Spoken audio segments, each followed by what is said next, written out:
Hi, everyone.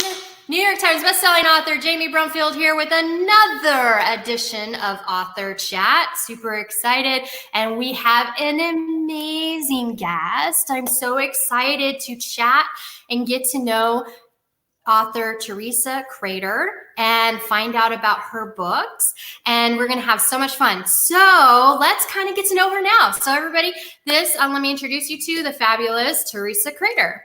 Oh, you're so nice. Thank you. You're the one who's fabulous, obviously. So, what should I tell you? I have 7 novels out, some short stories. My latest is the picture you had up for me. It's called Assassin Awakens. It's kind of different from me. I think my readers are just a little tiny bit frustrated with me because I'm not quite totally on brand with this one. But because they keep saying, when are you going to write another Power Places book?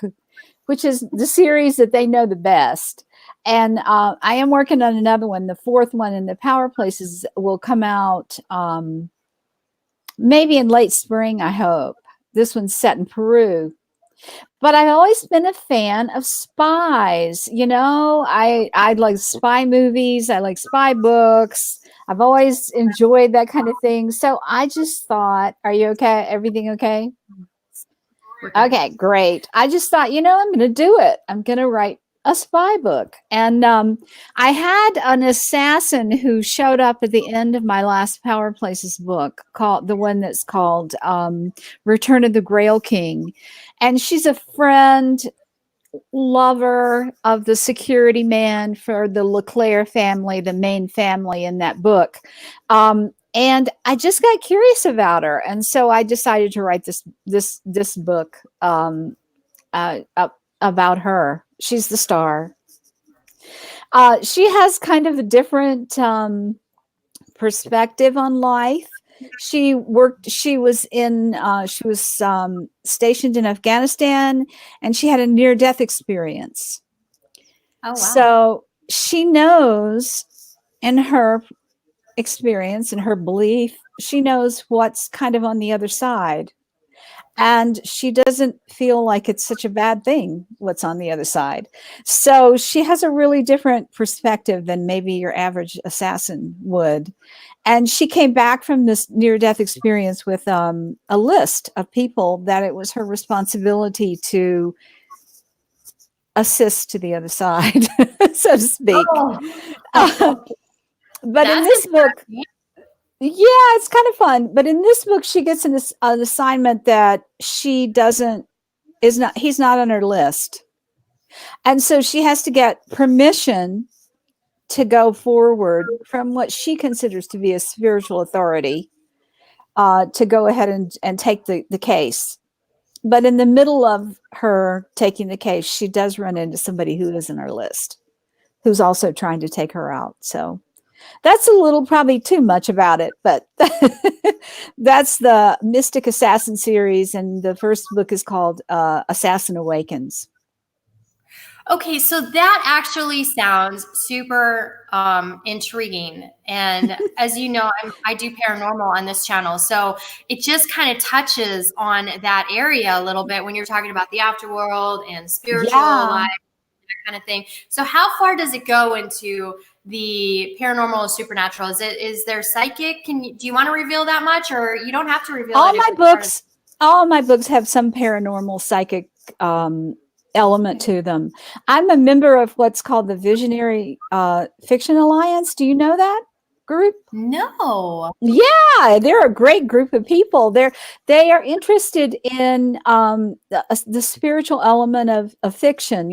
Fiction that sort of doesn't preach, of course, because we don't want to do that in fiction. That's no fun, But fiction that opens people up to spiritual experience and gives them sort of a taste of psychic, paranormal, spiritual experiences that, might not be your ordinary thing. Wow. Yeah, you should join them. You might really like it. Yeah. I mean, Yeah. it really sounds like it's my cup of tea. Yes, it definitely does. So Only this all my is books have a spiritual element, and we do follow her into the afterlife just briefly. We get a brief sense of it, but the spiritual authority that she seeks out is she goes to a Buddhist nunnery actually in Tibet, which is where she finished recovering from her near death experience, and she goes and talks to them about it. And the Buddhists are very non-judgmental, you might say, I think, about this kind of thing, or sort of neutral about this kind of thing. um Mhm. it's not quite as, a lot of my readers are not comfortable with me writing a book like this. It's sort of like one of my regular people who does advanced readers for me and helps me find little mistakes and this and that. She said, I don't want to read it. This is just not my thing. Which I Oh, wow. completely respect and understand, I mean, so it's like I'm kind of pushing the edge here for some people with this book, but it was just something I was interested in. Well, and I think you have to kind of, as an author, to, stretch your wings and continue to grow. Sometimes you have to push the edge a little bit and see Yeah. if you like it. If you enjoy going to that level. Sometimes you push the edge and you're like, I'm going to leave it there. Or sometimes you push the edge and you find, whoa, I actually need to keep going. So do you Yeah. do you find that that's kind of where you're at? Are you kind of torn now between the two series, or are you? I'm going to keep writing them both. I have Mhm. written some standalones. One was really much more historical women's fiction, which was based on some of my own life experiences and also just growing up in the South. And one of the women who used to work for my mother, I sort of made up a whole life for her. But, I think that's the only historical women's fiction that I'm going to write. The rest of it's going to be paranormal, occult suspense. This one is a thriller. So, and I really had fun writing it. Yeah, So I think I'm absolutely. going to do both of them. I'll go back and forth. I tried to write The Power Places and number 4 and Assassin Awakens at the same time. I tried to go back and forth, but then Assassin Awakens just took over. And so I just went with it. Sometimes that happens. The characters Yeah. just they're like, tell my story, tell my story. Yeah, exactly. I know. So, When we yeah, say that, go ahead. oh no, just when we say that to some people, people are looking at us like, what? But You people are a little nuts. if you're a reader who is a big fan of authors, then you know what we're talking about. But some Yeah, people, that's I've said, true. yeah, they know. But then I've said it to some people, and they're like, what, Jamie? In the second But Power Places book, Mike, I had this great villain. He was great. I loved him. I And then love him. he went and he took the bit in his mouth and he ran off with a book. And I couldn't stop him. I was like, wait. I can see where you're going, and I'm not going to be able to use you again. And I'm very annoyed about that. So just stop. But no, he had a story to tell, and that was it. So I had to find another villain. I found one of his acolytes to become, the next villain in the next story. So Oh, that is so hard when you have to say goodbye to those characters you just love, even villains. yeah, I love writing villains that you love to hate. Or no, yes. you love to hate. Like you have this love-hate relationship with them because they could really be good people. Under the right circumstances, right? You could be your friend. Why? Kind of thing. Yeah, They have to be there, right? Villains yeah. have to be And then you there. think about, I think it was Carl Jung who says, he said, in your dreams, each of your characters in your dreams is really part of you. So maybe all your characters are part of you too, which is a little scary when you're thinking about your villains, right? Oh my god. I gotta imagine if that's the case with I have 30 books. I gotta imagine my split personality. Boy, I feel sorry for my husband. Wow. If, 30 if, books. if That's I amazing. So tell me if about I your have, series. Do you have series? oh yeah, I have quite a few. I looked you Yeah. up, but I can't remember all of them right now. What are your paranormal elements that you do? Oh, my biggest paranormal element is the Greek gods. I love the Ah. Greek gods. I've been fascinated with them since I was a child. I mean, literally, I gobbled up every one of the books and in the library and could never stopped. And then so I really like the Greek gods, and I make them aliens in my book. Oh, So that's fun.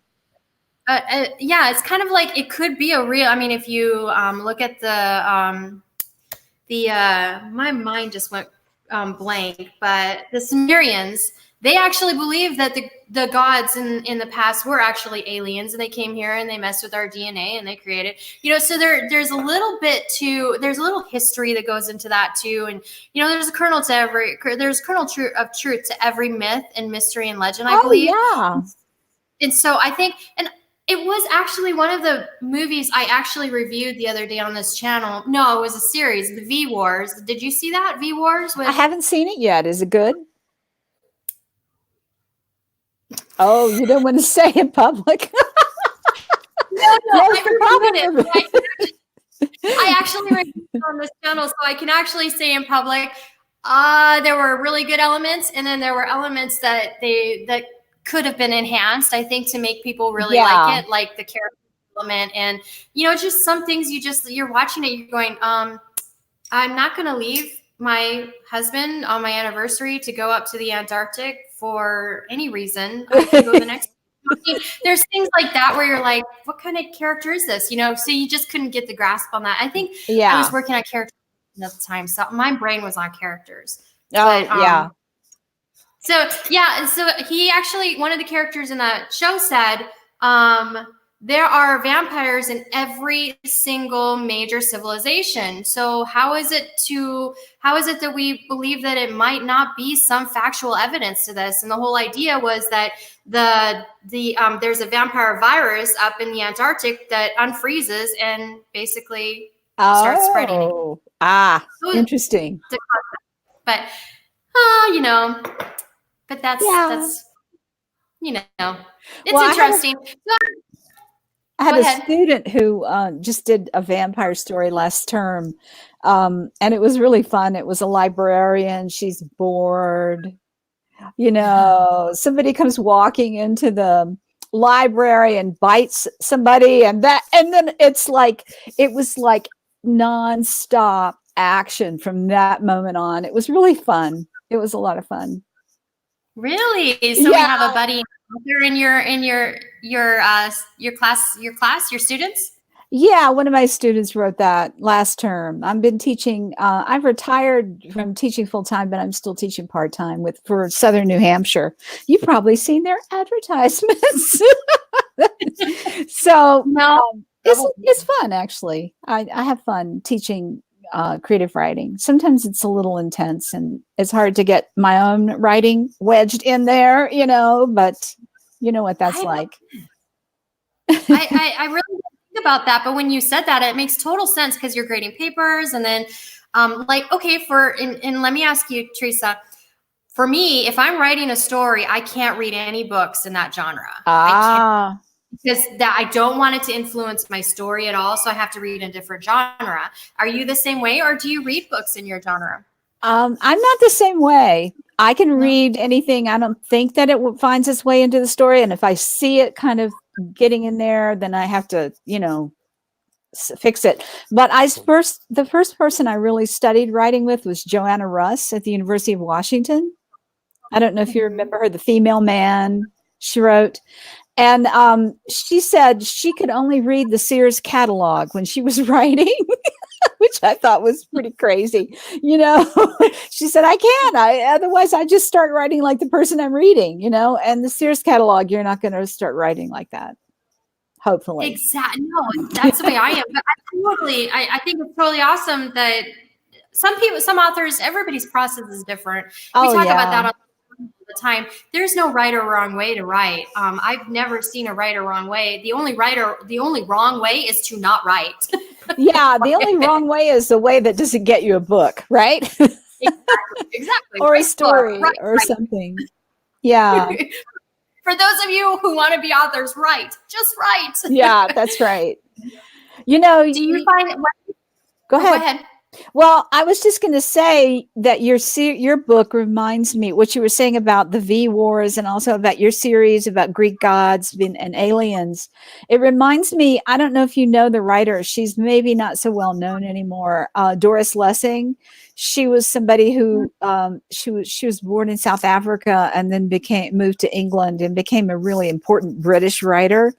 And she was raised in a real sort of, I mean, when she was growing up, it was a very political time. And she in the 50s, she became interested in spirituality. And so she just sat down and read all the major religious texts of the world, because she figured she had sort of a prejudice against spirituality in her political life, and she just read them through, which is typical of her. And she took the Old Testament and she threw it up into space, is how she used to say it. She she took all the major events in the Old Testament and turned it into an alien story. So there was it was kind of fun, actually. This alien civilization was guiding us along, and this guy would kept reincarnating to help us through these dark times that we've been going through. And then of course there's another alien civilization that's not so nice and that kind of thing. It's called the bad guy. Yeah, it's called the Shikasta series. I really enjoy it. I've enjoyed Doris Lessing a lot in my life. Now, I haven't seen that, but I definitely might look that up, Shikasta series. Yeah. Well, and I can imagine that that really hit a lot of, for the time, because I'm getting that this was written a long time ago, right? So did this hit a this lot was of in the 80s, I think. I think she did this book in the 80s. She first started publishing in 1950s and then just kept going. Yeah. Huh. The Shikasta series. Yeah, that sounds interesting. I like it. I might. But I want to know more about your books. Oh, okay. Well, like what? So I have the Power series. The Power Places series, I'll tell you a story. Okay. I met my husband in the 90s, and we got together, and he introduced me to, he was a Rosicrucian. He's an Egyptologist. He leads tours to Egypt. He's kind of retired now, and I had been interested in more Eastern spirituality and then studied Native American. And so he introduced me to some other things that I hadn't known about. And I read about the bloodline theory, the idea that Christ was married and had children, and that they went to France, or, that kind of thing. And I got really interested in it. I did a lot of research. And so I decided to use this theory in my book, the first one, which is called Under the Stone Paw. And so I had the book finished. I went to a writing conference. An editor from Tor wanted to look at it. So I sent it off to her. And then I heard about this book called The Da Vinci Code. And so it had just come out. Yeah, it had just come out. I sat down and read it, and I went, oh, there it goes. There's no way a big publisher is going to pick up this book because it's using the same theory that Dan Brown was using, the bloodline theory, and other books had been written before using this idea. But I just thought, okay. So I sent it around. It got published actually by Hampton Roads in Virginia.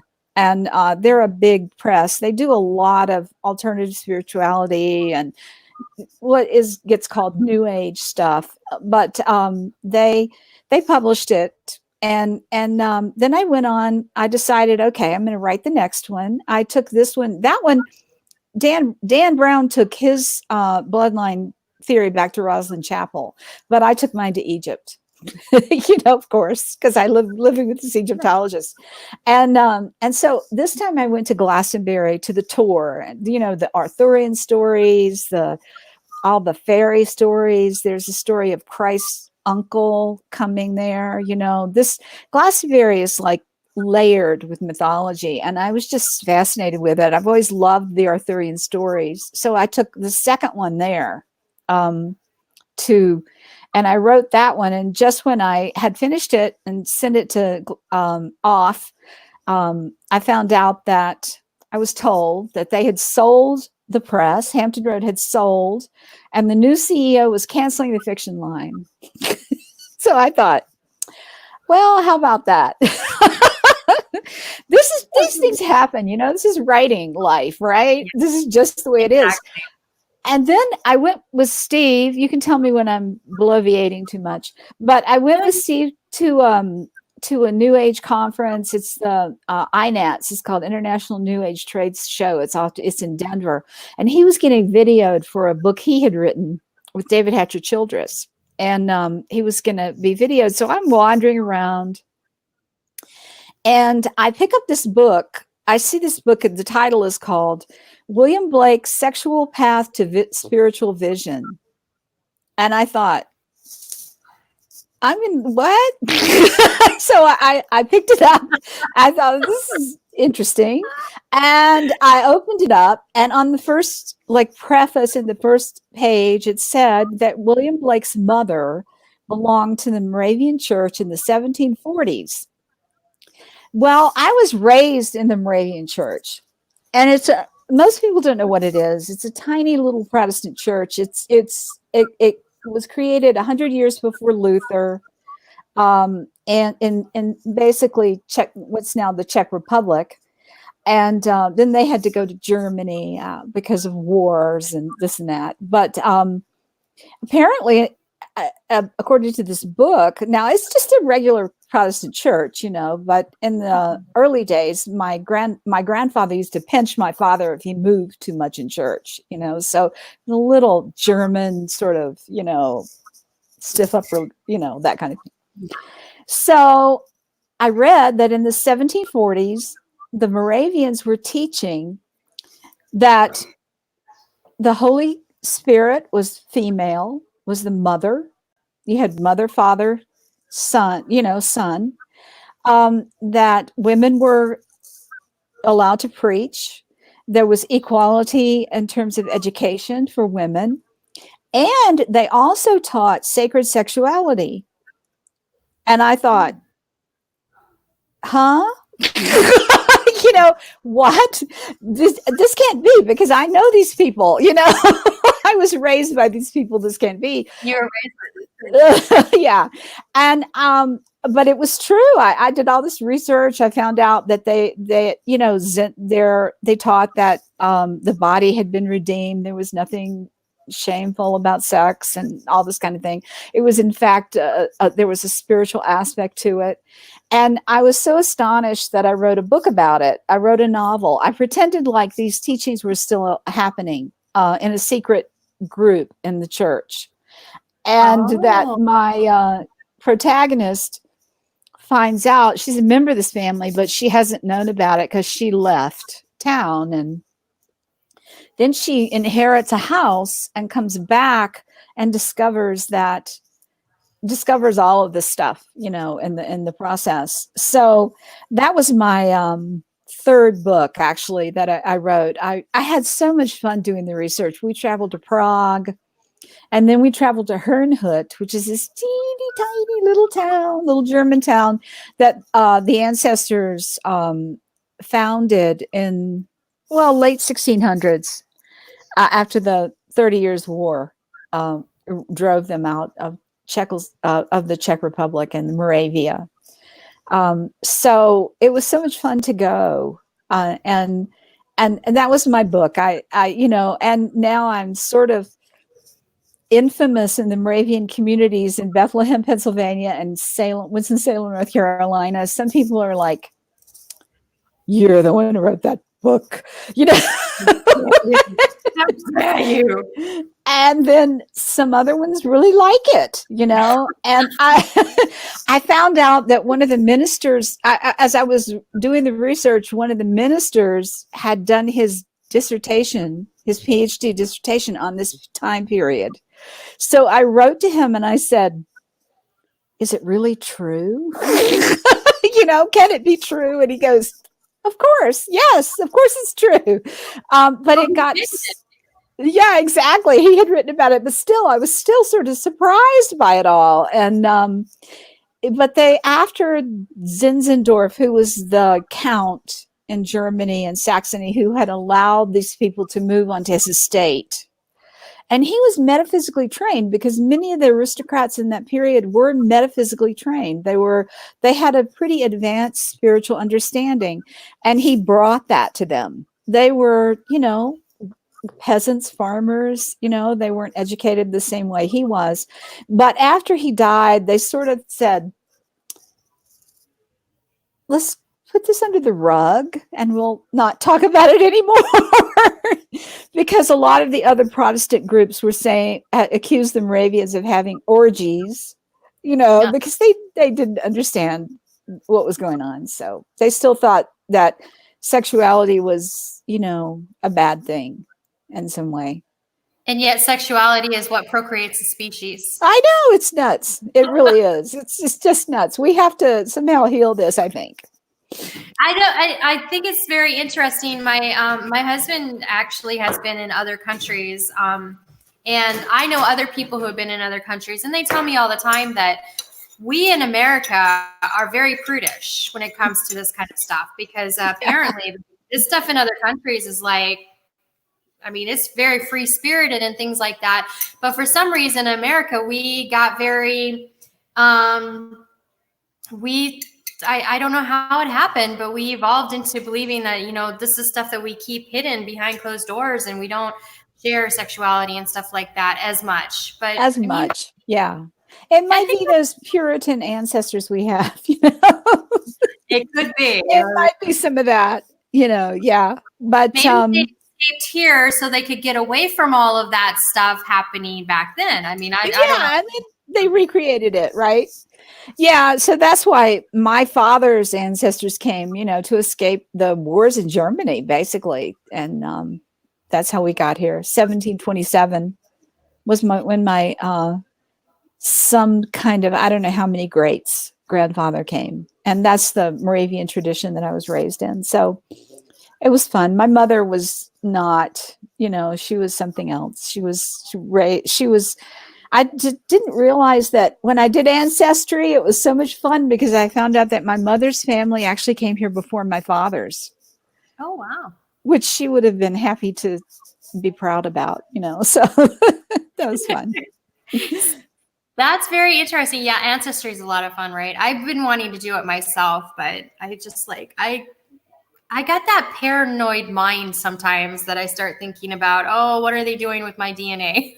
Oh, yes, yes. There's a whole book there. There's a whole book there. I mean, Yeah. I could literally, my brain just can't seem to let go. Maybe a series, in fact. It could very well be. And I want to do it so bad for our daughter, but I'm just so, I don't know. It's just that paranoid thing in me. Well, you don't have to do the DNA. You could just, you know, get on there and research your people and they'll pop up.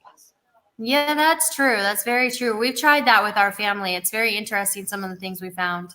Oh, that's good. That is so cool.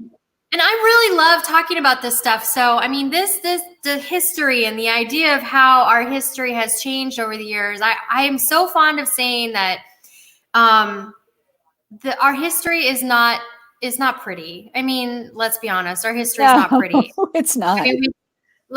I mean, way back, our history is not pretty. But the fact is that there's so many lessons we can learn from our history. Oh, yeah. So when people take those historical moments in information and put it into books like you do, obviously, just listening to what you do, it just excites me because while it's not pretty, we still need to learn from it, I think. I think there's so many lessons to be learned. Oh, I think And so too. And yeah, there's a lot of ideals that are still there. There are these shining moments, that exist in history and in the past. And then we sort of fall away from it, right? And we had this really good idea for about, freedom and etc. It was just for a small group at first, but then other people kept elbowing in and saying, "Well, I like that idea too. Excuse me," So it just keeps growing and growing. So I think that's good. yeah, I think, and that's part of it, that even though there's some really ugly stuff in our past, that kind of shows other countries too. You can be free, like freedom is an okay thing, and everybody has the right to be free. But I mean, that's a whole other video, right? But I just love right. the fact in books, and I mean, I just love the fact that when we take history and we put it into books, it just fascinates me, and the amount of research that goes into that. That's where I was getting to. Can you share? Okay, you kind of shared a little bit going and traveling and doing that kind of thing, but how long does it take you to research one of your books? Well, it's getting shorter because, if I'm really going to, as we were talking about making money, I think it's important to get those books out. I don't know if you know Mark Dawson. He teaches ads for authors and teaches about self-publishing. And he wrote a series, a noir series that was really intensely researched. He said that he did a lot of research on each book because he wanted it to be authentic, and it was set, I think, in the 30s. I might be wrong. It was just a different time period.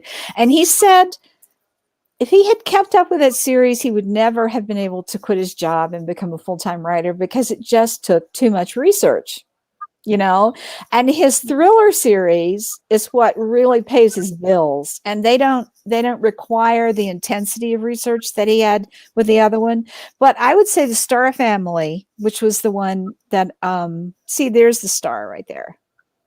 That's the Moravian star Up on top, yeah, right above your head, glowing yes. down, giving you inspiration. This is the season for it. Yep. So that took, I would say I researched it for 2 years while I was also teaching and probably writing other things I don't remember, the Egypt book, Under the Stone Paw, which is the Sphinx, her paw. There's supposedly a chamber under there that has ancient technology in it and all that. So I used that idea. And my research consisted of me yelling down to Steve, "Hey, Steve, what about blah, blah, blah?" Because he's been studying Egypt for 50 years. So, I didn't have to do quite as much work. The third book in the Power of Places series is called Return of the Grail King, and it's about King Arthur being reborn. And so it was so much fun. I mixed Egyptian and Arthurian stories together to get him reborn. So that one was a little less intensive, but it was fun. It was a lot of fun. Well,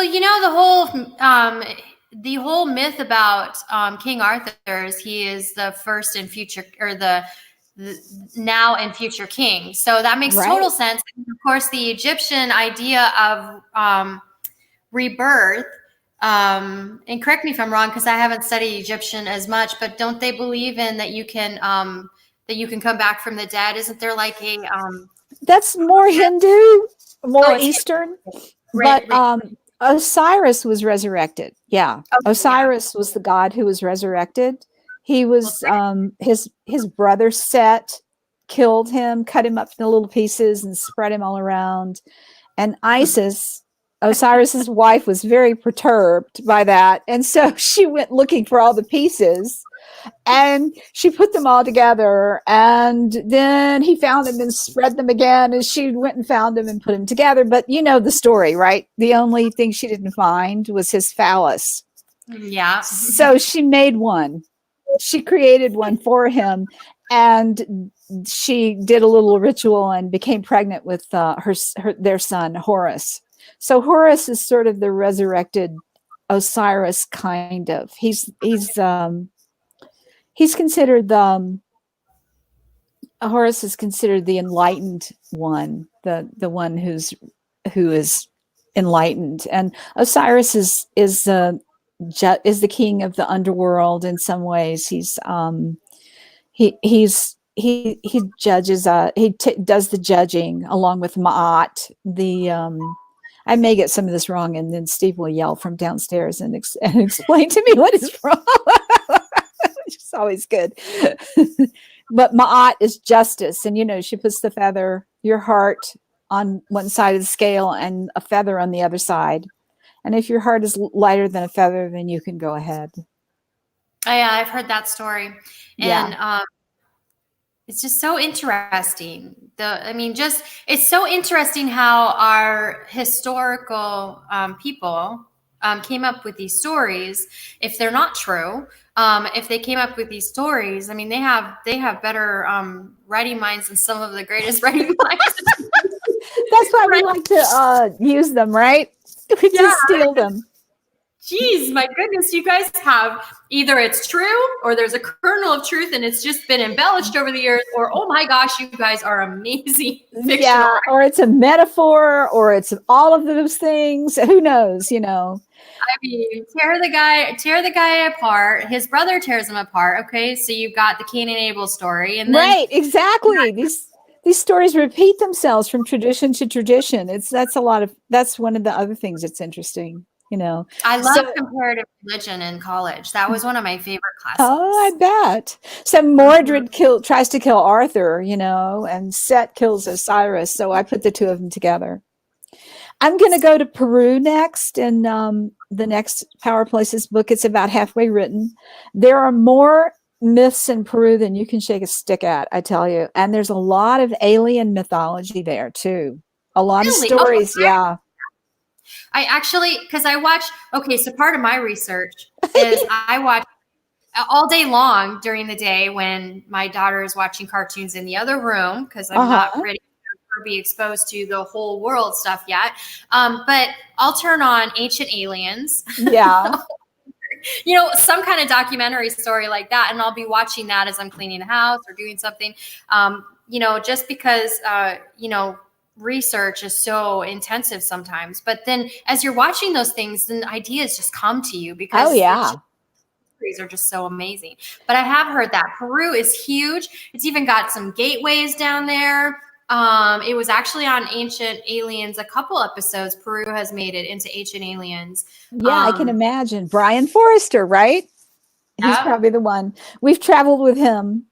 And Stephen Mailer is my husband. He has some books out, but he has one book out that he put out with David Hatcher Childress, who's also in that.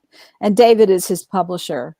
But the two of them wrote a book about crystal skulls, which was a lot of fun. I did a video on my YouTube channel about crystal skulls. Ooh, I have to check it out. It's just fascinating. The fact is that they basically come back. National Geographic came back and said, I've proven that it's not true. The Smithsonian came back and said, I've proven it's not true. But the thing is that if you look nowadays at some of the things that are coming out, our ancient civilizations use tools that we cannot explain. And so the whole to proving that the ancient skulls was not true was because they said, well, there's no tools of that time that could have created these ridges on this crystal. And I'm thinking to myself, but you do know, but it's a rabbit, right? You do know that they do say that there are so many scholars out there that are saying that we actually got it all wrong when it comes to the tools that they've used. Exactly. And once we start accepting the tools that they use from those times, then the whole idea of aliens and all that other stuff come into play even more. we can't, or really just enlightened humans, whatever you use to describe it. But we know Chris Dunn, who wrote about back engineered the pyramid and talked about it in a whole different way than Egyptologists did. Steve studied with an indigenous teacher in Egypt, and we can't rebuild the pyramid now. We don't have the technology to do it, but there it sits. So, how? Yeah. Well, and what is it? Easter Island has, and you dig them up, and there's whole bodies down there. I mean, what? Yeah, Like, exactly. how did we create these things? There are places in Peru, for example. I think Peru was one of them, where it looks like a flat top mountain that looks like an actual landing strip. Yeah. Yeah. And I'm, oh my gosh, and then there's even something, I think my husband was telling me this. I have not researched this, so I cannot attest to one way or the other. But he was telling me that science has actually said that if you look at if you go down geologically and you look at our soil and everything, they are speculating. There are some scientists, of course, on the fringe that are speculating that we had nuclear bombs going off thousands and thousands of years ago. How is that possible? Well, the Vedas talk about mantra wars, that there were wars in a whole other era with these big, huge explosions. So, yeah, I think that the possibilities are amazing. And that's what's fun about fiction is we don't have to prove it, right? No, we don't. We can just take it and say, all right, let's go with it. Yeah. Well, I'm going to have to read more of your books. It sounds like fun. I'm going to go to Cambodia in the fifth one. In Cambodia? The fifth places. Yeah. I went to actually, oh, go ahead. No, you go ahead. Oh, I was going to say, have you thought about Africa too? Because I've heard that there's some really good myths and legends in Africa that you might want to look into too. I haven't. It sounds like fun. Yeah. I have an urge to go to the south of France, but I don't know. I think Kathleen McGowan has sort of wrapped up that area in terms of fiction, but other people can write about it too, I guess. But I don't know where I'm going to go. I don't know what will come, And I agree that some authors have really taken regional areas and kind of really made it their home, like Sherilyn Kenyon, who is one of the first paranormal authors I have ever read. And she really made Louisiana her home. But I still have read books in Louisiana, and there's so much around the voodoo and the history of Louisiana that there's so many great things that you can take and just, it won't be anything like her books, so there might be a way for you to make it happen. Yeah. And you might go to Africa next too. Who knows? On my list to go to an African safari, at least. Yeah. But there's just so much history out there in the world. And if you just, I guess, open your mind to it, it's just fascinating. So I've got to read some of your books because I am just absolutely ecstatic about. Oh, well, thank you. That's so sweet. I didn't tell you the story. One more story and then we'll go. Okay. Dan Brown. We're back to Dan Brown. So I'm working on the Star Family, my Moravian sacred sex novel. And what I found out that one of the architects of the Capitol was Moravian. And there's a lot of sacred geometry in the mall, in Washington Mall. It's built on the Tree of Life. There's just a lot of sacred geometry going on in DC. And so I thought, okay, I'm going to do this. I'm going to take my character to DC and do this sacred geometry. And I'm typing away and having a great time. And so guess what I discovered? Hi, somebody's there. Sorry. Hi, Chandra. Hi, Chandra. So guess what I discovered Dan Brown was working on? Okay, let's hear this one. He was working on a book about the sacred geometry of DC. Really? Yes. So I thought, what are we, twins or something? And but it's like we don't have the same income. It was just funny. It was so funny to me. Of course, those are two big theories, Maybe you guys are like split aparts or twin flames and you don't even know it. We're plugged into the same socket. You're going to the Akashic Records and you're going to the same section of the Akashic Records. Yeah, exactly. That's right. We are. Akashic Records, boy, that's a whole other video in itself as well. Yes, it is. Yeah. It's amazing stuff there if you ever go visit. So our visitor left, right? No, Shanda, are you still there? Do you have any questions for Theresa?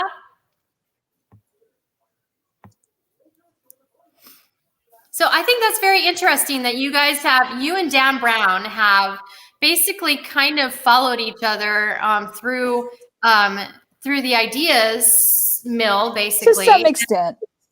To some To extent, some extent. right. I mean, Yeah. you've got different books and but those big ideas, you guys are kind of following along the same path. So now you just got to beat them to it. Exactly. Sorry, Dan I'll Brown. be first next time. Right. Uh, Oh, yeah. Shanda said, love sacred geometry. Great. Well, it's been really fun talking to you. It's been almost an hour. Should we say goodbye and go read each other's books? Yeah, exactly. I'm going to go read your books, actually. No, and so if you could tell us, Theresa, creator, where everyone can get your books and where they can get in touch with you, that would be great. And then if you have a chance to come on and put your links in the video description or video comments here. Sure. Everyone. Should I do it now? After Don't the video. Should I put it in chat or what? No, if you just put it in there in the comment section, I'll grab it and put it in the video description too. So it goes through for you as well. Shanda says, I'm sorry, too late to the party to make an informed question. That's okay. That's okay, but lovely to meet you. So she said, lovely to meet you, Theresa. And lovely to meet you too. It sounds like we have similar interests. Yeah, definitely. And Shanda, you may have missed a video, but there's so many great things that we talked about here. So if you get to check out the replay, and anybody watching the replay, please ask your questions in the comment section. And if there's questions that come up, and if Theresa, I hope I'll let you know if I see any that are directed to you, and I'll get back with you. But also any questions that come into the comment section, we try to answer back. So let us know, even if you're watching on replay. We want to know. We want to know. I can give you my universal. Great. I hope you listen. Be nice to hear from you. So I'll give you my universal book links maybe later, or, if you just search my name, you'll find me. And there you go. Great. Thank you. Okay, so and then they can find you on Amazon, all major book outlets and everything? Oh yeah, Amazon, Nook, all of that. And all my books except 2 are in audio form. One's about to come out again and really soon. So I'm audio, ebooks, and print. And New Leaf has just started distributing me, which is very nice of them. And so even you can get your bookstore or library to order them too. Yeah, that's very true. And if you wouldn't mind, Theresa, I actually found you through email. I think I had found one of your books on a promotion. You'd put your books into a promotion, and I joined your newsletter to read. Thank you. And I think that's how I found you. And then when you sent out an email, I emailed you and said, "Hey." I remember the subject line. Yes, that was it. You got the Christmas story from last year. Yep. So if you don't, oh, go ahead. No, it's just, I was just going to say, it's that little mystical Christianity story. A little archaeological hunt through the big, huge house of the Leclercs. Because Michael is complaining to Anne that she's the psychic one and he's the intellect. And she says, okay, you go find the artifact in the house and just use your, intuition. Yeah. And so it's a story of him going and trying to find the artifact that's hidden in the house. And he does find it eventually. Good. So it was kind of fun. It was a free Christmas story. I need to write another free story for my newsletter for the season. Yeah, and so if you wouldn't mind sharing your newsletter link in the video description so that people who watch their video comment section, I'll put it in the video description when I edit. But that way people can find you there too, because that's how I found you. So yes, I remember. Great. Thank you. All right. Well, It's thank been you a so much. pleasure. It really has. I love this. I have to check out some of your books because they just sound fascinating. Oh, you Um, too. I want to see these Greek gods, alien Greek gods. oh, I do enjoy a good story. So Great. thanks so much. And everybody, thanks so much for tuning in. We had some people come in and come out, and I appreciate that. And I know that sometimes we run, I mean, we normally do this for 30 minutes, but we never make it for 30 minutes. We always get to chatting and we wind up an hour later. So I totally understand. But definitely, if you're watching on the replay, message us or leave a comment and we'll get back to you. And I will get those links updated once I have them there so you guys can get in touch. Thanks, Shanda. You be well too. Thank you. Theresa, thank you so much for coming on the show. I really appreciate it. And you have to come back sometime. Oh, thanks. It was really fun. It was. It really was. So it was great chatting with y'all. Everybody have a fantastic night. I will see you back here Wednesday night for author chat at 8 p.m. I will see you Tuesday and Thursday at 8 a.m. Eastern for our writing sprints. Let's write together. Woo. And then on Friday, we are doing an author panel, so definitely show up for the author panel if you have any questions for authors, asking them questions. Thanks so much for tuning in, everybody. I really appreciate it. Theresa, thank you so much for being on the show. Oh, thank you. Blew my mind tonight. And, oh, you were great. You were perfect.